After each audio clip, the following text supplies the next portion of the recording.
Today I'm going to show you how to make mustard pepper steak using Dijon mustard and some other seasonings. It's really delicious.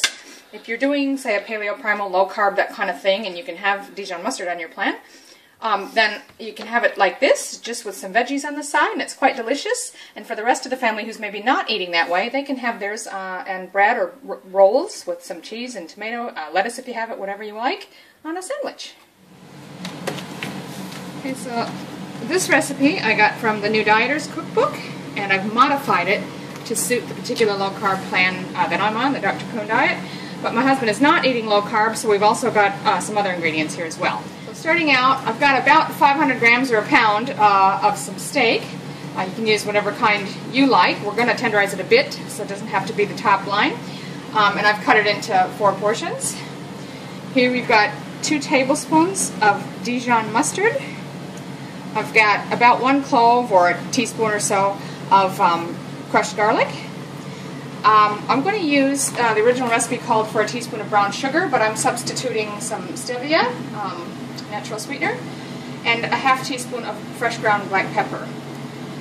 Now I'm just going to serve mine with some fresh vegetables, but for my husband's we've also got, for those who want to have it as a sandwich, a couple of good steak buns, some sliced tomato and cheese as well. First thing I'm going to do is I'm going to slightly flatten these so they're not too thick, so they'll cook a little bit quicker. If you've got a meat tenderizer, that's great. You can even just use a rolling pin and just lightly go over each one to flatten it out a bit. So I've got these pounded, flattened just a bit, not totally flat, and we're going to transfer them to a large pan or tray that's lined with foil, because these are going to go under the griller or broiler once we get the mustard sauce on. Okay, so now as I said, I've got my 2 tablespoons of Dijon mustard there, the garlic, stevia, and black pepper. I'm just going to add all of that to the mustard.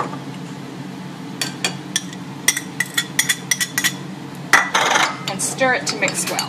Now what works really great is a pastry brush or something similar to apply this on there, but if you don't have one, you can just use your spoon and spread it around.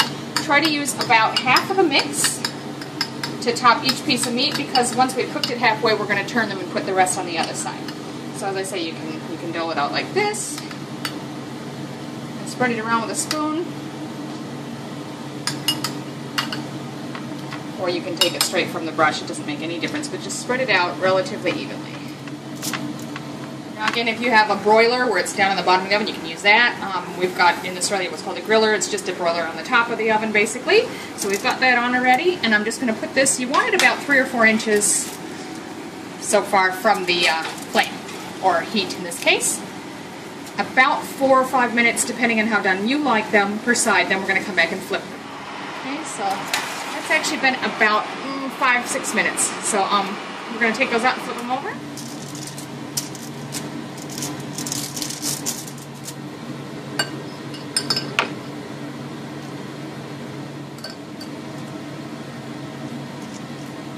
Goes back under. Check them again in about another 5 or 6 minutes. Okay, we'll pull those out. Now, I took them out when the timer went off, and I just checked them and they were just a little bit pink. I'll give it another cut so you can see. There's just a little bit of pinkness in there. That's kind of how we like them. You get them done to your likeness. So what we'll do now is, as I said, my husband's having his as sandwiches. So I'm just going to take and lay a piece right on there. He's got the cheese and tomato on there. You can add more mustard if you like. For myself, I'm just going to serve the steak with some veggies on the side. This is really delicious, so enjoy.